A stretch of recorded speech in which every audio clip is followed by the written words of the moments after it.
அப்போ நிறைய பேர் பல இடங்களில் சொல்லுவாங்க, சில விஷயங்கள் விட்டு போயிருக்குன்னா, ஆமாம், எனக்கு சான்று இருந்தால்தான் அதை பற்றி நான் எழுத முடியும். மதுரை முழுவதிலும் இருக்கக்கூடிய டீ கடைகள்லேருந்து புது மண்டபம்லேருந்து திரும்புகிற பக்கமெல்லாம் மதுரைக்காரர்கள் உட்கார்ந்து தன் ஊரை பற்றி பேசிக்கொண்டிருப்பதை நான் நின்று வேடிக்கை பார்த்துருக்கேன். அதை நான் ஒட்டு கேட்டிருக்கேன்னு தான் சொல்லுவேன். நிச்சயமாக எனக்கு இருந்த விருப்பம் என்பது ஒரு 4-5 ஓவியர்கள் அல்லது ஓவியர்களின் ஒரு குழுவை வைத்து இதில் இருக்கக்கூடிய பல்வேறு காலகட்டங்களையே நாம் படங்களாக வரைய வேண்டும்.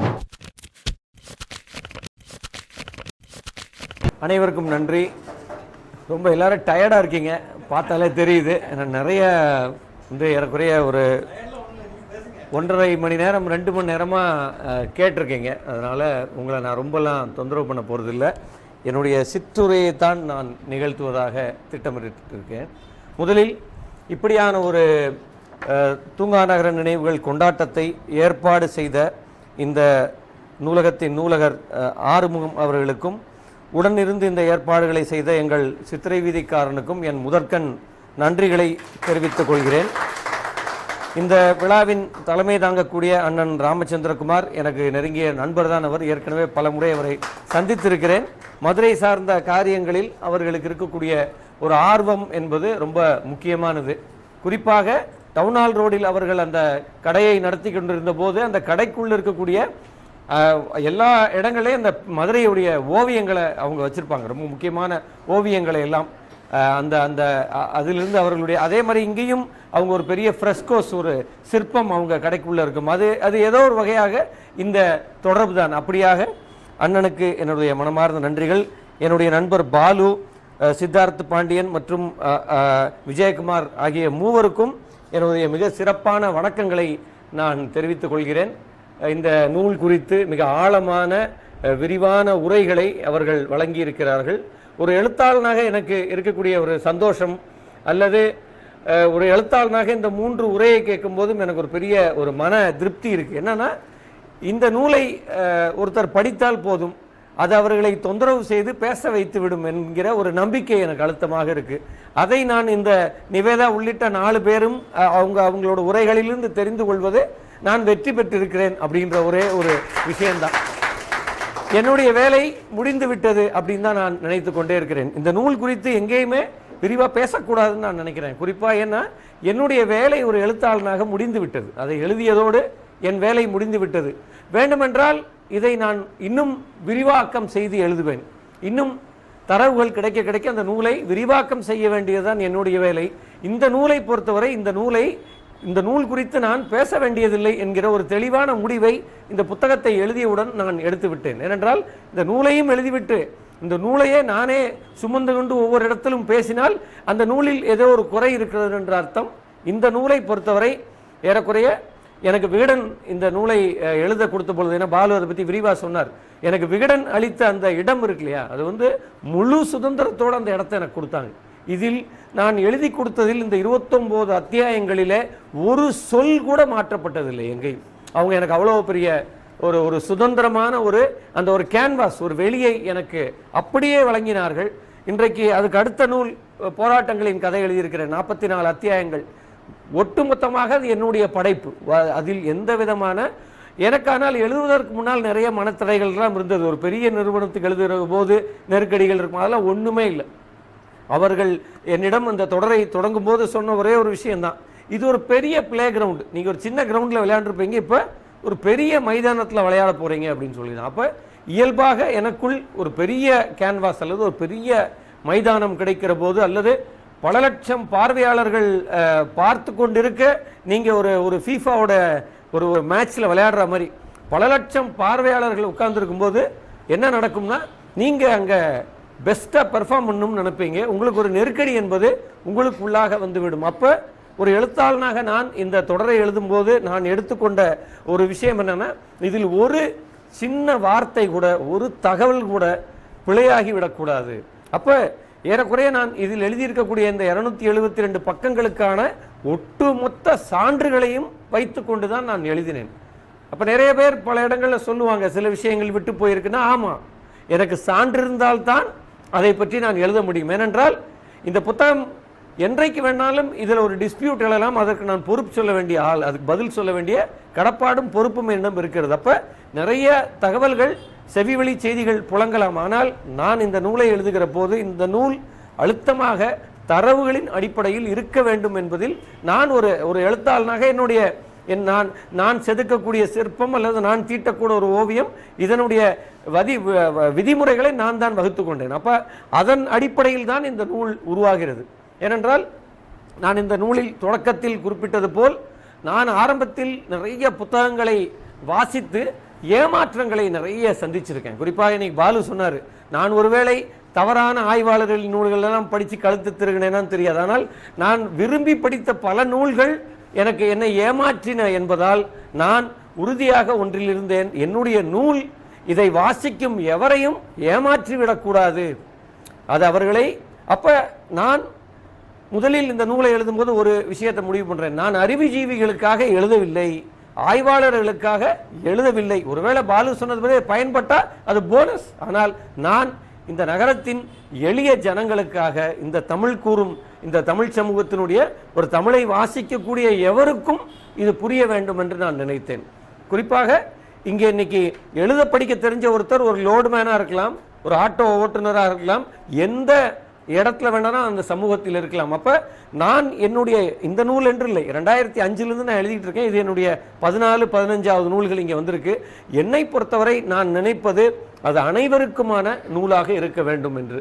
அப்படி நான் கூடங்குளம் போராட்டத்தை பற்றி ஒரு 30 பக்கங்களுக்கு அது உயிர்மையில் வந்துச்சு, அது ஒரு புத்தகமாக வந்தது.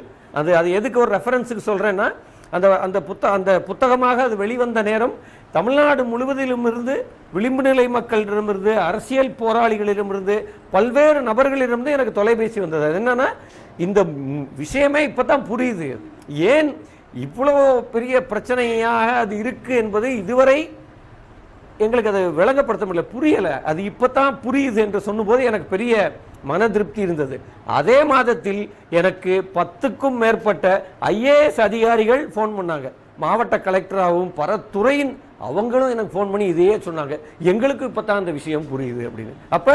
அப்போ ஒரு எழுத்தாளனாக என்னுடைய வேலை சாமானிய ஜனங்களுக்கு இந்த இந்த இந்த நான் அறிந்து கொண்ட செய்திகளை முறையாக அதை அவர்களுக்கு கடத்துவது அப்படின்றது தான். அப்புறம் இன்னொரு பெரிய ஒரு கிரீடமெல்லாம் ஒரு எழுத்தாளன் சூட்டிக்கொள்ள வேண்டியதில்லை. இதில் இருக்கக்கூடிய ஒட்டுமொத்த தகவல்களும் இந்த சமூகத்தில் கிடைக்கக்கூடிய தகவல்கள் என்பதால் நான் பின்னால் ஒரு 60 புத்தகங்களை குறிப்பிட்டிருக்கிறேன். அநேகமாக அடுத்த பதிப்பில் 90 புத்தகங்களை குறிப்பிடலாம் பார்க்குறேன். எனக்கு இடம் இல்லாமல் நான் 60 புத்தகங்களை குறிப்பிட்டேன். இந்த 90-100 நூல்கள் இல்லை எனில் இந்த வரலாற்றை நான் எழுதியிருக்க முடியாது. அதனால் எழுத்தாளனுக்கு ஏதோ தலையில் கொம்பு முளைச்சி அவன் ஒரு அப்படியே படைச்சான் ஒன்றும் கிடையாது, ஒரு குப்பையும் கிடையாது. ஒரு ஆசாரி பல மரங்களை எடுத்து இந்த மேசையை செய்திருப்பது போல் நான் சொற்களை எடுத்து இந்த வேலையை செய்து இந்த நூலை உருவாக்கி இருக்கிறேன். அவ்வளோதான் இந்த நூலுக்கும் எனக்குமான உறவு என்பது. அப்போ முதலில் ஒரு எழுத்தாளன் என்பது அப்படியே எங்கேருந்தோ படைக்கிறான்ல, அதெல்லாம் ஒன்றும் படைக்கலை, அவிக்கலை, எதுவும் செய்யலை. அது ஒரு நூல். இந்த நூல்களை எல்லாம் நாம் ஈடுபாடோடு வாசிக்கும் போது இந்த நூல் உங்களை தொந்தரவு செய்தது போல இங்கே பேசியவர்களை நான் வாசித்த எல்லாம் என்னை தொந்தரவு செய்து அதை என்னை எழுத வைத்தது என்று நான் நினைக்கிறேன். குறிப்பாக நான் மும்பையிலிருந்து இந்த மதுரைக்கு வந்த பிறகு மதுரை நகரத்திற்குள் நான் திரிந்து கொண்டே இருக்கிறேன். மதுரையில் இருக்கக்கூடிய கல் சந்துகள் இருக்கு இல்லையா, மதுரையினுடைய பழைய கல் சந்துகள், இன்னைக்கு எல்லா கல் சந்தையும் கல் சந்தெல்லாம் காங்கிரீட் சந்தாக மாற்றிவிட்டோம். கல் சந்துகளுக்குள் நான் சுற்றி அலைந்த அந்த அந்த அந்த இடம்தான் நான் எனக்கும் மதுரைக்குமான உறவு என்பது தொடங்குகிறது என்று நான் நினைக்கிறேன். இன்னொரு பக்கம் மதுரை முழுவதிலும் இருக்கக்கூடிய டீ கடைகளிலிருந்து புதுமண்டபத்திலிருந்து திரும்புகிற பக்கமெல்லாம் மதுரைக்காரர்கள் உட்கார்ந்து தன் ஊரை பற்றி பேசிக்கொண்டிருப்பதை நான் நின்று வேடிக்கை பார்த்துருக்கேன். அதை நான் ஒட்டு கேட்டிருக்கேன்னு தான் சொல்லணும். நீங்கள் புதுமண்டபத்துக்கு போனீங்கன்னா பல பெண்கள் தலைச்சுமையாக அவங்க கிராமங்கள்லேருந்து பண்டங்களை கொண்டு வந்து அதையெல்லாம் விற்பனை செய்துவிட்டு சமயங்கள் அங்கே வந்து ஒரு ப்ளவுஸ் துணி எடுத்து அங்கே ஒரு டெய்லர்ட்டை தைக்க கொடுத்து அவர் 1/2 மணி நேரத்தில் தச்சு கொடுக்குற நேரம் அந்த அம்மா அங்கே உட்காந்து ஏதோ ஒரு வடையை டீயை சாப்பிட்டுட்டு இப்படி அவங்கெல்லாம் உட்காந்து பேசிக்கிட்டு இருக்கிறத நான் வந்து ஒட்டு கேட்டிருக்கேன், நின்று கேட்டிருக்கேன். அப்போ இந்த ஊருக்கென்று ஒரு பெரிய தன்மை இருப்பதை நான் உணர்ந்தேன். அதை நான் திரும்பி இந்த இந்த ஆவணங்களுக்குள் அல்லது பல்வேறு புத்தகங்களுக்குள்ளே போய் பார்க்கும்போது நான் உணர்ந்ததைத்தான் மெகஸ்தினஸும் டால்மியும் யுவான் சுவாங் பல்வேறு நபர்கள் எழுதியிருக்கிறார்கள். அவர்களிலிருந்து நான் ஒன்றும் பெருசாக வேறுபட்டு சொல்லிவிடவில்லை என்று நான் நினைத்தேன். இன்னைக்கு யுவான் சுவாங் தமிழகத்துக்கு வந்துட்டு போகும்போது அவர் அன்னைக்கு எழுதுறாரு, இங்கே தீண்டப்படாத சேரிகள் இருந்துச்சுன்னு அவர் எழுதுறார் ஒரு இடத்துல. அப்ப எப்படி வரலாற்று அறிஞர்கள் இந்த நிலத்திற்கு தாங்கள் பார்த்தவற்றை அப்படியே அவங்க பதிவு செய்தார்களோ அதுதான் ஒரு ஆய்வாளனின், ஒரு எழுத்தாளனின் வேலை. வரலாறாகவே பதிவு செய்வது. நிறைய இடங்கள்ல என்ன நடக்குதுன்னா, வரலாறை எழுதுகிறோம் என்கிற பெயரில் நாம் நமக்கு சௌரியமான வரலாற்றை, நமக்கு பிடித்தமான வரலாற்றை, ஒரு பெருமித உணர்வோடையே ஒரு வரலாறை எழுதும் போது அந்த வரலாறாக இல்லாமல் அந்த காலகட்டத்தின் அரசியல் தேவைகளுக்கான ஒரு கருதுகோளாக அது மாறுது. அப்படித்தான் இன்னைக்கு நடைபெற்று கொண்டிருக்கிறது. எல்லாவற்றிலும் ஒரு பெருமிதம் அல்லது எல்லாவற்றிலும் ஒரு அதீதமான பெருமிதத்தோட பிரியத்தோட ஒரு வரலாறு ஒருவன் எழுதவே முடியாது. அப்படி எழுதவே முடியாது. நாம் வரலாறாக தான். அப்போ இன்னைக்கு நம்ம பார்க்குறோம், நிறைய பாலு குறிப்பிட்டது போல் ஒரு ஒற்றைத்தன்மை உள்ள ஒரு வரலாற்றை எழுதுகிற ஒரு பெரிய முயற்சி என்பது இந்த நகரத்தில் நடைபெற்று கொண்டே இருக்கிறது.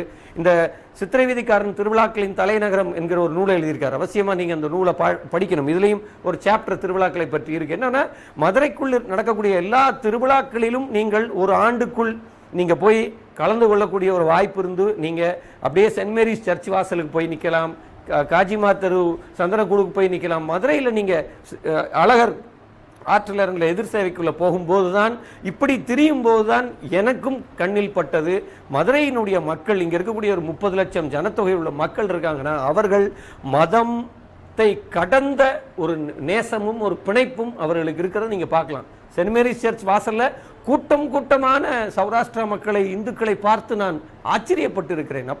அப்படி இங்கே இந்த திருவிழாக்கள் எல்லாமே மக்களை ஒன்று சேர்க்கக்கூடிய ஒரு மிக முக்கியமான விஷயமாக இருக்கு அப்படின்றத நான் அதில் பார்க்க முடிந்தது. அதே போல்தான் பழைய புதுமண்டபத்துக்குள்ள போன சாதி மதங்களை கடந்த ஒரு அங்கே அவ்வளவு இஸ்லாமியர்கள் உட்கார்ந்து இந்து கடவுள்களுக்கு துணியை தச்சுக்கிட்டு இருப்பாங்க. அப்படி ஒரு புளூரலிஸ்டிக், ஒரு பன்மைத்துவமான ஒரு சமூக கட்டமைப்பு இங்கே இருக்கிறது. அல்லது 2000 ஆண்டுகளாக இந்த நகரத்திற்கு புதியவர்கள் வந்த வண்ணம் இருந்திருக்கிறார்கள். அவர்களை இந்த நகரம் வரவேற்றிருக்கிறது, அவர்களுடைய கதைகளை கேட்டிருக்கிறது, அவர்களுக்கு ஒரு முக்கியமான இடத்தை கொடுத்திருக்கிறது. அப்படி இந்த ஊரில் மாற்றம் என்பது சதா நிகழ்ந்து கொண்டே இருந்திருக்கிறது என்பதை நான் பார்க்குறேன். அப்போ இந்த ஊர் என்பது மாற்றத்தை ஏற்றுக்கொண்ட ஒரு மிக உலகின் ஒரு ஒரு லண்டன் மாநகரத்துக்குள்ளே இப்போ நான் போயிருந்தேன் நவம்பரில். எனக்கு லண்டனுக்கும் அல்லது அவர் சொன்னதுபடி இஸ்தான்புலுக்கும் இதுக்கும் வித்தியாசம் இல்லை. ஏனென்றால் இந்த நகரங்கள் மூத்த நகரங்களாக இருக்கு. ஏனென்றால் இது ஒரு 3000 ஆண்டுகளாக ஒரு இடத்தில் இருக்கக்கூடிய ஒரு நகரம் தன்னளவில் ஒரு பண்பை பெற்றிருக்கிறது. அது ரொம்ப நிதானமாக, கொஞ்சமும் பயம் இல்லாமல், அது எல்லாத்தையும் யார் வேணாலும் வா இரு அப்படின்னு எல்லோருக்கும் அனுமதி அளிக்கக்கூடிய ஒரு நகரமாக. அப்ப மதுரையினுடைய இந்த பன்மைத்துவமான இந்த இந்த இந்த இந்த இந்த முகம்தான் என்னை இந்த நகரம் குறித்து எழுத வைத்தது என்று நான் நினைக்கிறேன். அதை நான் முதலில் பதிவு செய்ய விரும்புகிறேன்.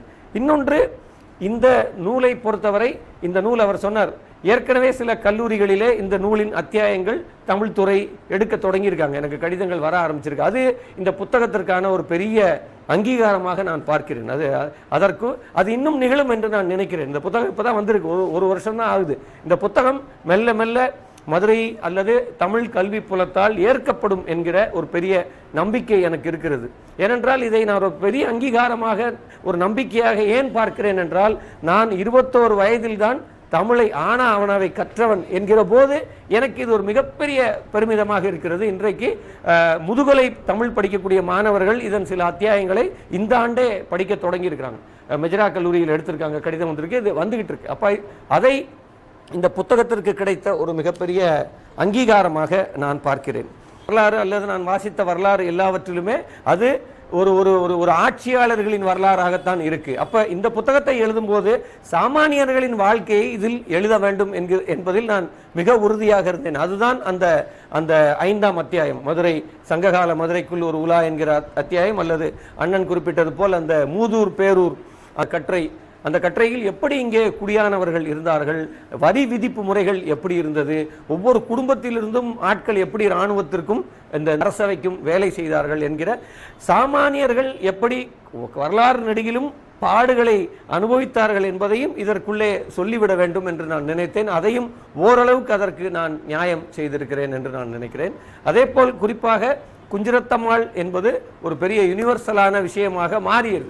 ஏனென்றால் அந்த அந்த அத்தியாயத்தை எழுதும் போதே எனக்கு பெரிய நெகிழ்வான ஒரு அனுபவமாக இருந்தது.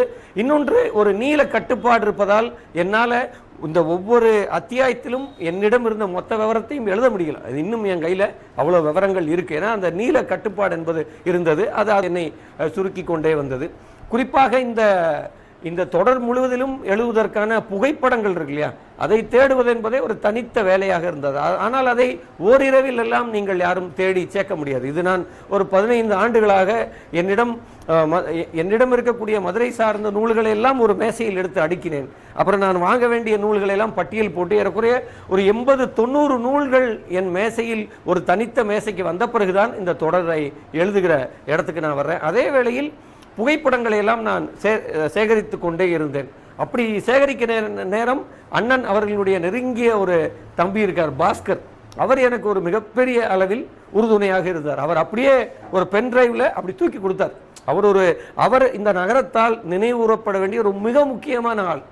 இந்த நகரம் சார்ந்து வேலை செய்யக்கூடியவர்களில் குறிப்பாக ஓவியம், சிற்பம், கலை அல்லது பல்வேறு அவரை இதற்குள் என்று சுருக்க முடியாது. அவர் பிழைப்புக்காக ஒரு சாதாரண எண்ணட்டின் லேபிள்ல இருந்து எல்லாம் செஞ்சுட்டு இருப்பார். ஆனால் உள்ளளவில் அவர் ஒரு மிகப்பெரிய ஓவியர், ஒரு மிகப்பெரிய கலைஞர். ஆனா அவருக்கான ஒரு இடம் அவரை விட்டா அதைத்தான் செய்வார். அவர் அவ்வளோ வரைஞ்சி வச்சிருக்காரு. உதாரணத்துக்கு புதுமண்டபத்தில் இருக்கக்கூடிய ஒட்டுமொத்த சிற்பங்களையும் அவர் அற்புதமான கோட்டோவியங்களாக வரைந்து வைத்திருக்கிறார். அதே மாதிரி ஹம்பியில் இருக்கக்கூடிய மொத்த சிற்பங்கள் அப்படி அவர் வசம் இருக்கு. அவருடைய சில புகைப்பட பெரிய டிஜிட்டல் ஓவியங்களை எல்லாம் நான் கோவிலுடைய இஓவா இருந்தார் நடராஜன் சார், அவர் இருக்கும்போதே சொல்லி அங்கே அந்த ஊஞ்சல் மண்டபத்துக்கிட்டலாம் பெரிய டிஜிட்டலாக, அதாவது அந்த அந்த அந்த சீலிங்கில் இருக்கக்கூடிய அந்த ஓவியங்களை அவர் அப்படியே அதெல்லாம் அழிந்து நிற்கிது. அதை அவர் டிஜிட்டலாக ரீக்ரியேட் பண்ணியிருக்காரு. அப்படி இந்த நகரத்தை தன் ஓவியங்களின் வழியாக ஒருத்தர் காதலிச்சுக்கிட்டே இருக்காது, அதை வேலை செஞ்சுக்கிட்டே இருக்கார். ஆனால் இந்த நகரத்தில் யாருக்கும் அவரை பற்றி தெரியாது. அப்போ அவரை பற்றி நான் இந்த புத்தகத்தினுடைய முன்னுரையில் ஒரு தனித்த பேரா அவருக்காக நான் எழுதியிருக்கிறேன். அவர் சொன்னார், நீங்கள் ஒரு முக்கியமான வேலையை செய்கிறீங்க, இந்தாங்க பிடிங்க அப்படின்னு அப்படியே காப்பி பண்ணி என்கிட்ட படங்களை கொடுத்தார். அப்படி இந்த படத்திற்கு பல்வேறு இடங்கள்லேருந்து அந்த அந்த புகைப்படங்கள், என்னுடைய நெருங்கிய நண்பர் ஒருத்தர் ஏறக்குறைய இந்த பிரிட்டிஷ் காலகட்டத்திலே மதுரையை பற்றி வரையப்பட்ட ஒரு 200 படங்கள் கொண்ட ஒரு பெரிய தொகுப்பு அப்படியே வாங்கி அனுப்பினார் எனக்கு. தாமஸ் டேனியல், வில்லியம் டேனியலுடைய படங்கள். அப்படி இந்த தொடரை எழுதும் போதே இதெல்லாம் சேர்ந்துக்கிட்டே இருந்துச்சு. அது மதுரைக்காரர்கள் எனக்கு அளித்த கொடை. அதைத்தான் நான் சொன்னேன், இந்த புத்தகம் எழுத மதுரை தனக்குத்தானே இந்த புத்தக வரலாறை எழுதி கொண்டதுன்னு சொல்லி. அப்படி இந்த புத்தகத்திற்காக வரையப்பட்ட ஒரே படம் என்பது ஓவியர் ரவி அவர்கள் வரைந்து கொடுத்த குஞ்சிரத்தம்மாள் அவர்களுடைய படம். அதற்காக இந்த சந்தர்ப்பத்தில் அவர் வந்திருக்கார் இந்த கூட்டத்துக்கு, நீங்கள் அறிந்து கொள்ள வேண்டும் அவரை. அப்போ அவர்கிட்ட நான் சொன்னேன், இது ஒரு டிஜிட்டலில் வருது. விகடனில் பார்த்தீங்கன்னா எப்பயும் அதை அச்சு தொடராக வந்தால் அதற்கான ஒரு பிரத்யேக இடம் இருக்கும். இது டிஜிட்டலில் வந்ததுனால நீங்கள் தான் பார்த்துக்கணும் அதெல்லாம்ட்டாங்க. அப்போ அவர்கிட்ட சொன்னேன், பணமெல்லாம் தர முடியாது, ஆனால் எனக்கு இது வேணும். ஏன்னா இந்த சாப்டர் அந்த அம்மாவினுடைய படம், ஏன்னா அந்த அம்மாவுக்கு படம் இல்லை, இதுவரை அந்த அம்மாவுக்கு உருவம் இல்லை. ஆனால் இந்த அம்மா இவ்வளோ மகத்தான காரியங்களை செய்திருக்கு. இப்போ அந்த அம்மாவை அவர் 2 படம் வரைஞ்சி கொடுத்தாரு. ஒன்று தான் இதில் வந்திருக்கு, இன்னொரு படம் இன்னும் எங்கள் சேமிப்பில் இருக்குது. ரொம்ப அது இன்னும் க்ளோஸ்அப் படம். அந்த அம்மா உட்கார்ந்து கஞ்சி ஊற்றுற மாதிரியான ஒரு படம். அப்படி 2 மகத்தான ஓவியங்களை அவர் எனக்கு கொடுத்தார். அந்த 2 படம் தான் இதற்காக வரையப்பட்ட படங்கள். நிச்சயமாக எனக்கு இருந்த விருப்பம் என்பது ஒரு 4-5 ஓவியர்கள் அல்லது ஓவியர்களின் ஒரு குழுவை வைத்து இதில் இருக்கக்கூடிய பல்வேறு காலகட்டங்களையே நாம் படங்களாக வரைய வேண்டும். அதற்கான ஒரு முயற்சி நடைபெற்று கொண்டிருக்கிறது. இப்போ ஒரு சந்தோஷமான செய்தியை நான் இந்த நேரத்தில் உங்களுக்கு சொல்ல விரும்புகிறேன். இந்த நூல் வருகிற ஆண்டு ஆங்கிலத்தில் வருது. அதற்கான ஒரு பெரிய வேலை நடைபெற்று கொண்டிருக்கிறது. அதற்கான ஒப்பந்தங்கள் எல்லாம் இப்பொழுது கையெழுத்தாகியிருக்கு. ஆனால் நான் நினைத்து கொண்டிருக்கிறேன், குறைந்தபட்சம் தமிழில் ஈடேறவில்லை, ஆங்கிலத்தில் வரும்பொழுதாவது நாம் நினைத்தபடி ஒரு பெரிய ஸ்கேலில் அதை பண்ணணும்னு நினைக்கிறோம். அதை நாங்கள் ஒரு காஃபி டேபிள் புக்காக ஒன்று கொண்டு வர திட்டம் இருக்குது எனக்கு. இன்னொன்று இது மாதிரியான டெக்ஸ்டோடு. அப்போ நான் இப்போ நினைத்து கொண்டிருக்கிறேன், அதற்கு ஒரு 5-6 ஓவியர்களை குழுவாக போட்டு இந்த சங்ககாலம் தொடங்கி இந்த புத்தகத்துக்குள்ளே இருக்கக்கூடிய ஒவ்வொரு காலகட்டத்தையும் நாம் படங்களாக வரைய வேண்டும். அதில் இந்த காஃபி டேபிள் புக் என்றால் கொஞ்சம் சொற்களோடு நிறைய படங்களோடு அதை பார்க்குற மாதிரியான. அப்போ என்னென்னா இப்படியான காரியங்களை எல்லாம் நாம் இந்த ஊருக்கு செய்ய தயாராக இருக்கிறோம். ஆனால் இன்றைக்கும் நாங்கள் 2009 பசுமை நடையை நடத்தி கொண்டிருக்கிறோம். எங்களுக்கு இந்த பொது காரியங்களுக்கான உதவிகள் இந்த நகரத்திலிருந்து கிடைக்கவில்லை என்பதையும் நான் இந்த நேரத்தில் பதிவு செய்ய விரும்புகிறேன். ஏன்னா இதெல்லாம் இப்போ எனக்கெல்லாம் பசுமை நடையை 2009 நடத்துகிறோம். எனக்கு இப்போ போர் அடிக்குது, நடத்த போதும்னு தோணுது. ஏனென்றால் இப்படி ஒரு ரோல் மாடலாக ஒரு காரியத்தை 13-15 ஆண்டுகள் செய்து முடித்த பின்பும் நாங்கள் வெறுங்கையை வீசிக்கிட்டு நிற்கிறோம், நடத்த முடியாமல் நிற்கிறோம். அப்போ இதையெல்லாம் குறைந்தபட்சம் அரசு ஏற்று செய்ய வேண்டும். இல்லை இங்கே இருக்க பெருநிறுவனங்கள் இதற்கு அப்படியான இடத்தை நோக்கி நகர்ந்து கொண்டு இருக்கிறோம். நிச்சயம் என்னுடைய ஆசை அரசே இதை ஏற்று செய்தால் நம்ம அப்படி கொடுத்துட்டு அடுத்த வேலையை பார்க்கலாம். ஏன்னா ஏறக்குறைய 2009 இப்போ 14 வருஷமாக இதை நாம் தொடர்ச்சியாக நடத்தி கொண்டே இருக்கிறோம். இன்னொன்று, நான் இறுதியாக ஒரு அனுபவத்தை மட்டும் சொல்லி முடிக்கணும்னு நினைக்கிறேன். என்னன்னா இந்த புத்தகம் எந்த அளவுக்கு மதுரை நகரத்தில் ஏற்றுக்கொள்ளப்பட்டிருக்கு என்பதற்கான ஒரு சின்ன உதாரணத்தை நான் உங்களோட பகிர விரும்புகிறேன். மதுரையினுடைய ஒரு மிகப்பெரிய பள்ளி, அந்த பள்ளியின் பெயர் வேண்டாம், அந்த பள்ளி என்னை அழைத்தது. சிறப்பு விருந்தினரெல்லாம் அழைக்கல, நீங்கள் ஆனால் எங்கள் பள்ளியினுடைய ஆண்டு விழா அன்னைக்கு வரணும், உங்களுக்கு ஒரு முதல் இருக்கையில் 2 இருக்கைகள் கொடுத்துட்றோம், நீங்கள் வரணும். நான் எதுக்குன்னு கேட்டேன். நான் பேசணுமாங்க? இல்லை, பேசலாம் வேண்டியதில்லை, நீங்கள் ஆனால் வரணும் கட்டாயமா அப்படின்னு 4-5 முறை அழைப்பு வந்தது. இப்போ நானும் என் துணைவியாரும் என்னுடைய இன்னொரு நண்பர் வந்திருந்தார் ஆஸ்திரேலியாவிலேருந்து, அசோகன். நாங்கள் மூவரும் இது என்னன்னே புரியலையே, எதுக்கு கூப்பிட்றாங்கன்னு தெரியல, பேச வேண்டியது இல்லைன்ட்டாங்க, எதுவும் இல்லைன்ட்டாங்க. ஆனால் ரொம்ப முக்கியமான ஆட்கள் திரும்பி அடித்து வர சொல்கிறாங்க. அப்போ நாங்கள் மூவரும் மிகுந்த குழப்பங்களோடு ஒரு நாள் மாலை 6 மணி போல் அந்த பள்ளியினுடைய ஆண்டு விழாவுக்கு போன உடனே எங்களை கூப்பிட்டு போய் நடந்துக்கிட்டு இருந்துச்சு விழா. அவங்க சொன்னாங்க 4 மணிலேருந்து நடக்குது, உங்கள் நேரத்தை நாங்கள் வீணடிக்கலை, நீங்கள் கரெக்டாக அந்த நேரத்துக்கு வந்தால் போதும். அப்போ நாங்கள் அங்கே போனோம். நான் அங்கே போய் அமர்ந்து ஒரு அரை மணி நேரத்தில் அந்த நிகழ்வு தொடங்கியது. எடுத்தவுடன் ஒரு பெரிய திரையில் ஆங்கிலத்தில் குஞ்சிரத்தம்மாளை பற்றி ஒரு 3 நிமிடங்கள் ஓடக்கூடிய ஒரு ஆவணப்படம் திரையிடப்பட்டது. அது தமிழ் தெரியாதவர்களுக்கான அந்த திரையிடல். இது முடிந்தவுடன் குஞ்சிரத்தம்மாளினுடைய வாழ்க்கையை 40 நிமிடங்கள் ஒரு மிகப்பெரிய டான்ஸ் டிராமாவாக, ஒட்டுமொத்தமாக 40 நிமிடங்களுக்கான இசையமைத்து பாடல்களை எழுதி அதையெல்லாம் பெரிய ரெக்கார்டிங் ஸ்டுடியோவில் அவங்க பாடி ஒரு 40 நிமிடங்கள் மேடையில் அவங்க பெர்ஃபார்மன்ஸ் ஒரு நொடி கூட இல்லை. ஒரு சிறு குழந்தையாக குஞ்சிரத்தம்மாள் வருகிறார். அவர் நடனம் ஆடி அவர் நடனம் பழகுறாங்க, அவங்க பூக்களை பறிக்கிறாங்க, அவங்க தோழிகளோடு இருக்காங்க. அப்படியே கொஞ்சம் கொஞ்சமாக குஞ்சிரத்தம்மாள் வளர்ந்து ஒரு பெரும் பெண்ணாக அந்த ஊர் முழுவதிலும் இருக்கக்கூடிய செல்வந்தர்கள் நகைகளை கொடுக்குறாங்க. அந்த அம்மா அப்படியே வளருது அந்த நாடகத்திலே. பாட்டு போய்கிட்டே இருக்கு, இசை, அந்த கதையை இசை சொல்லிக்கொண்டே இருக்கிறது. அதற்கப்புறம் ஒரு பெரும் பஞ்சம் வருகிறது. அந்த பஞ்சத்தில் அந்த அம்மா எப்படியெல்லாம் இதை பற்றி சிந்திக்கிறாங்க, மெல்ல மெல்ல எப்படி கஞ்சி தொட்டியை திறக்கிறாங்க, அது மெல்ல மெல்ல எப்படி இந்த நகரமே அப்படியே அந்த மேடையில் பார்த்தீங்கன்னா ஒரு கட்டத்தில் ஒரே காட்சியில் 40 பேர் வர, அப்புறம் எல்லாம் மயங்கி விழுகிறாங்க அங்கங்கே. அப்புறம் இந்த அம்மா கஞ்சி தொட்டியை திறக்குது, எல்லோரையும் கஞ்சி ஊத்துது. இந்த அம்மாவின் இறப்பும் அந்த இறுதி ஊர்வலம் வரை இந்த அம்மாவுடைய நகைகளை ஒவ்வொன்றா கழட்டுறாங்க. அந்த அம்மா வருது, அந்த அம்மாவுடைய ஒவ்வொரு ஒட்டியானம், ஒவ்வொரு நகையும் அந்த அம்மா ரியலாகவே அந்த நாடகத்தில் அப்படியே கலட்டி கொடுத்து அந்த அம்மா வெற்று உடம்பாக மாறி அந்த 40 நிமிடங்களை பார்த்த பொழுது ஒரு எழுத்தாளனாக எனக்கு முதல்ல ஒரு மிகப்பெரிய மகிழ்ச்சி. ஆனால் என் மனதுக்குள்ள ஒரு பெரிய பயம் எனக்கு வந்துருச்சு ஒரு அரை மணி நேரம் ஆகும்போது. ஏன்னா இதில் 40 குழந்தைங்க நடிச்சிருக்கு. குறிப்பாக குஞ்சிரத்தம்மால 5 ஸ்டேஜில் ஒரு 6 ஸ்டேஜாக குஞ்சிரத்தம்மா வளர்ந்துக்கிட்டே வருது.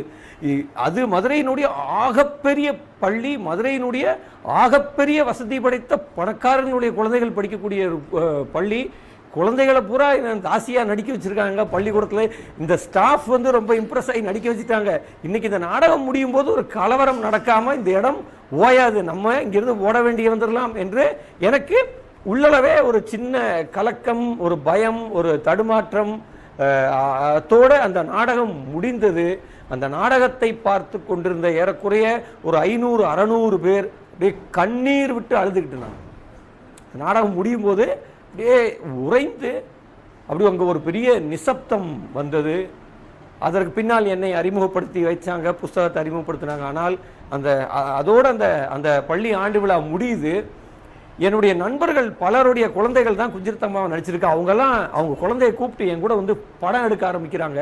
எல்லாரும் அந்த நாடகத்தை குறித்து நான் அங்கே இருக்கேன்னு தெரிஞ்ச உடனே வந்து, அப்போ இந்த நகரம் எப்படி உருமாறி இருக்கு, இந்த நகரம் எப்படி இந்த இந்த புத்தகத்தை நீங்கள் அந்த சாப்டரை படித்தா தெரியும் உங்களுக்கு. அதில் ஒரு இடத்துல நான் குறிப்பிட்டிருப்பேன், குஞ்சிரத்தம்மாள் இறந்த பிறகு குஞ்சிரத்தம்மாள் குறித்து மதுரையின் வீதி எங்கும் நடக்கக்கூடிய கும்மி பாடல்களில் இந்த அம்மாவை பற்றி பாட ஆரம்பிக்கிறாங்க, இந்த அம்மாவை போற்ற தொடங்குறாங்க. அப்போ ஒரு வசதி படைத்தவர்களின் குழு இந்த அம்மாவை இனி எவரும் இந்த ஊரில் பாடக்கூடாதுன்னு தடை உத்தரவு போட்டுருக்காங்க.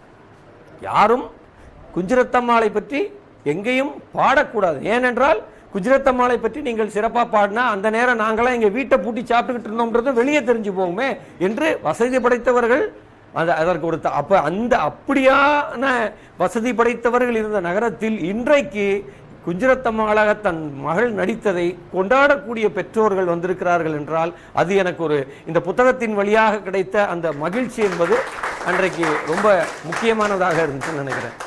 வரலாற்றை பொறுத்தவரை எல்லாமே வரலாறு தான். மொழி வரலாறுல எனக்கு இது உயர்ந்த மொழி, இது தாழ்ந்த மொழி, இது நல்ல வரலாறு அப்படிலாம் இல்லை. வரலாறும் மொழியையும் நாம் வந்து வெறுப்பின்றி தான் அணுக வேண்டும் என்று நான் நினைக்கிறேன். அப்படிதான் நம்ம அதை நோக்கி போகணும். நம்ம வெறுமனே ஒரு பெருமித வரலாறு எழுதுறதுக்காகவே வரலாறை தேடி போனால் எதுவும் கிடைக்காது. நம்ம ஒரு திரிந்த டெக்ஸ்ட்டை தான் எழுத வேண்டியது இருக்கும். நாம் மனம் திறந்து இந்த புத்தகம் நான் ஒரு 29-30 வாரங்களில் எழுதியிருக்கலாம். ஆனால் இதற்கான உழைப்பு என்பது குறைந்தபட்சம் 25 வருஷ உழைப்பு இதில் இருக்குது. 25 வருட தேடல் அதில் இருக்குது. ஏனென்றால் ஒரு இரவில் எதுவும் நடந்து விடாது. அப்போ அது ரொம்ப முக்கியம் என்று நான் நினைக்கிறேன். குறிப்பாக இது மாதிரியான கிளை நூலகங்கள் தான் எங்களை உருவாக்குச்சு. திருப்பரங்குன்றத்தில் இருந்த கிளை நூலகத்தில் தான் அன்றைக்கி எங்களுக்கு வசதி கிடையாது. அந்த நூலகத்துக்கு போய் தான் புத்தகங்களை எடுத்துகிட்டு வந்து படிப்போம், புத்தகங்களை திருடுவோம், கொடுக்க மாட்டோம். எங்களை தேடி நூலகர் எங்கள் வீட்டுக்கே வருவார். எங்கள் வீட்டுக்கு வந்து ஒரு நூலகர் கெதியாக கிடந்திருக்காரு. அப்போ அவர்கிட்ட சொல்லுவான், அந்த புத்தகம் 12 ரூபா, அதை வாங்கி எங்கள் புத்தகம் தர முடியாது, ஏன்னா அது ரொம்ப முக்கியமான நூல். அப்போ இது மாதிரியான அரசு நூலகங்கள் தான் ஏராளமான நபர்களை வாசிப்பதற்கு கொடுத்துருக்கு. இன்றைக்கி நம்ம சமூக அந்தஸ்து என்பது வளர்ந்திருக்கிறது. இன்றைக்கி மக்களோட வாங்கும் தகுதி என்பது வளர்ந்திருக்கிறது. தமிழகத்தில் ஒரு பெரிய மாற்றத்தை இருப்பினும் அரசு நூலகங்கள் தான் நிறைய பேரை உருவாக்கி இருக்கிறது. குறிப்பாக மதுரையில் இருக்கக்கூடிய மதுரை மாவட்ட நூலகம், சாரதா காம்ப்ளெக்ஸ் பக்கத்தில் இருக்கக்கூடிய அந்த சிம்மக்கல் நூலகத்திலெல்லாம் நாங்கள் எத்தனையோ புத்தக விழாக்களுக்கு சென்றிருக்கிறோம். ஏராளமான எழுத்தாளர்களை அங்கே சென்று சந்தித்திருக்கிறோம். இன்றைக்கு இந்த மாவட்ட மைய நூலகங்கள் அனைத்துமே இன்றைக்கு இது போன்ற மாதாந்திர கூட்டங்களை, வார கூட்டங்களை நடத்தும் இடங்களாக மாற வேண்டும் என்று நான் கேட்டுக்கொள்கிறேன். அதை நான் வாய்ப்பிருந்தால் ஆறுமுகம் அவர்களோடு இணைந்து அங்கே போய் அதில் பணியாற்றவும் அதற்கான அடிப்படை. ஏன்னா இன்னைக்கு நூலகத்துக்கு சராசரியாக 200-300 பேர் வர்றாங்க. அங்கே ஒரு 400-500 பேர் வருவாங்க.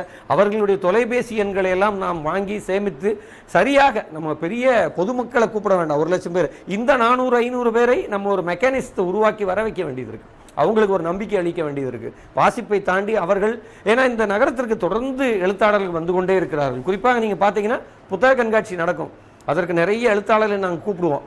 அப்படி அவங்களாம் வந்து இறங்கினோடனே பாலு மாதிரியான ஆட்கள் யார் யார் என்னைக்கு வராங்க கூப்பிட்டு எல்லாரையும் கல்லூரி கூப்பிடுவாங்க.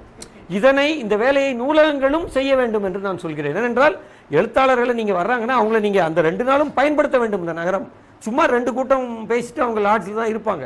ஆனால் நாம் என்ன செய்யலாம், அவர்களை மாவட்ட மைய நூலகத்தை நம்ம இன்னைக்கு அண்ணா நூற்றாண்டு நூலகம் அவ்வாறு உருமாறி கொண்டிருக்கிறது. உலகத்தின் மிக முக்கிய அறிஞர்கள் எல்லாம் அண்ணா நூற்றாண்டு நூலகத்தில் வந்து இன்னைக்கு தொடர்ந்து அங்கே டிஎன் டாக்ஸ்ன்னு ஒன்று நடந்துகிட்டு இருக்கு. நாம் ஏன் மதுரையில் நம்மிடம் இவ்வளோ பெரிய இன்ஃப்ராஸ்ட்ரக்சர் இருக்கு, நமக்கு அடுத்து விரைவில் கலைஞர் நூலகமும் தயாராகி கொண்டிருக்கிறது. அப்போ மதுரையில் நாம் அவ்வாறாக சிந்திக்க வேண்டும் என்று நான் நினைக்கிறேன். ஏனென்றால் நமக்கு இன்னைக்கு ஏறக்கூடிய ஏசியில போறவே ஒரு கேசிஎல் இங்கே கிடைக்க போகுது. நம்ம அதை ரொம்ப பிரமாதமாக நாம் பயன்படுத்த முடியும். ஏன்னா வேர்ல்டு கிளாஸ். நீங்கள் சிங்கப்பூரில் தான் அப்படி ஒரு நூலகம் இருந்தது. இன்றைக்கி அதை நகலெடுத்து இன்றைக்கி 2 நூலகம் தமிழகத்துக்கு கிடைத்திருக்கிறது. அப்போ குறிப்பாக மதுரையில் நான் அரசு சார்பாக இது மாதிரியான பெரிய முன்னெடுப்புகளை செய்வதற்காக நானும் தொடர்ந்து பல மட்டங்களில் பேச தயாராக இருக்கேன். அப்படி நாம் இதை நடத்த வேண்டும் என்று நான் நினைக்கிறேன்.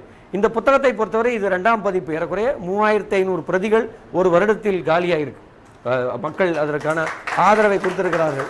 ஆனால் இந்த புத்தகம் ஒரு எவர் கிரீனா, இது தொடர்ந்து இந்த புத்தகம் தன்னை, ஏன்னா நிறைய பேர் எங்ககிட்ட சொல்றது என்னன்னா, சார் வாங்கிட்டு போன வீட்டுக்கு வந்தால் தூக்கிட்டு போயிட்டாங்க, திரும்பி வாங்குகிறோம், திரும்பி அதாவது இந்த புத்தகம் வந்து தன்னைத்தானே அதை புனரமைத்து கொண்டே இருக்குது, அதை திருப்பி பெருக்கிக் கொண்டே இருக்குது என்பதை நான் பார்க்கிறேன். குறிப்பாக இன்று காலை என்னை சந்திக்க என்னுடைய வாசகர் ஒருத்தர் டென்மார்க்லேருந்து வந்திருந்தார். அவர் வந்துட்டு போகும்போது அவர் தூங்கா நகரத்தை இப்போ தான் வாங்குறார். அவர் சொன்னார், இதை நான் கொண்டு போகிறேன், ஒரு மாதம் கழித்து ஒரு மாதம் முழுக்க 29 நாள் 29 இரவு எங்களுடைய பெட் டைம் ஸ்டோரிஸாக இந்த உள்ளடக்கம் தான் இருக்க போகுது. என்னோட குழந்தைகளுக்கு தமிழே அங்கே பாடமாக இல்லை, ஆனால் அவங்களுக்கு நாம் யார், நாம் எந்த நகரத்திலிருந்து வருகிறோம் என்பதை சொல்ல வேண்டிய அவசியம் இருக்குது என்று டென்மார்க்கில் இருக்க ஒருத்தர் சொல்கிற அதே நேரம் இன்றைக்கு நாம் என்ன பார்க்குறோம், மதுரையில் இருக்கக்கூடிய மெட்ரிகுலேஷன் அல்லது எழுத்துக்குட்டி படிக்க தெரியல என்கிற ஒரு அவலத்தின் நிழலில் நாம் இருக்கோம். இன்னைக்கு அரசு பள்ளி மாணவர்கள் தான் ஓரளவுக்காவது தமிழை படிச்சுக்கிட்டு இருக்காங்க. நிறைய இடங்களில் எனக்கு இந்த பெரும் பள்ளிகளில் இருக்கக்கூடிய மாணவர்கள் தமிழில் எப்படி தேர்ச்சி பெறானே தெரியல. இன்றைக்கி ஏதோ மெடிக்கலுக்கு நீங்கள் படிக்கணும்னா மெடிக்கலுக்கு ஒரு லாக் வைக்கிறாங்க, தமிழை நீங்கள் எடுத்திருந்தால் தான் ஸ்டேட்டுக்கு எழுத முடியும்னு. அப்படியெல்லாம் இன்றைக்கு ஏதேனும் நெருக்கடிகளை ஏற்படுத்தியாவது நாம் நம் குழந்தைகளுக்கு தமிழை பயிற்றுவிக்கவில்லை என்றால் இங்கேயும் ஒரு பெரிய அவலத்தை நாம் இன்னொரு 10 ஆண்டுகளுக்குள் சந்திப்போமோ என்கிற கவலையும் எனக்கு இருக்கிறது. நிச்சயம் தமிழ் மொழியை, தமிழர்களின் வரலாற்றை, மதுரையின் வரலாற்றை நாம் நம் குடும்பங்களுக்குள்ளிருந்து தொடங்க வேண்டியது இருக்குது. இந்த பயணத்தை நம் குடும்பத்தில் இது யாருக்கு தெரியலன்னா அவங்களுக்கு நம்ம சொல்ல வேண்டியது இருக்குது. அப்போ நம் குடும்பங்களிலிருந்து தொடங்கி தான் வீதிக்கும் நூலகங்களுக்கும் நம்ம இந்த நிலப்பரப்பை நோக்கி இந்த வரலாற்றை கொண்டு செல்வோம். இந்த வாய்ப்பை கொடுத்த ஆறுமுகம் சாருக்கும் இந்த ஏற்பாடுகள் எல்லாம் செய்த சித்திரை வீதிக்காரனுக்கும் மீண்டும் ஒரு முறை என் நன்றிகளை தெரிவித்துக் கொள்கிறேன்.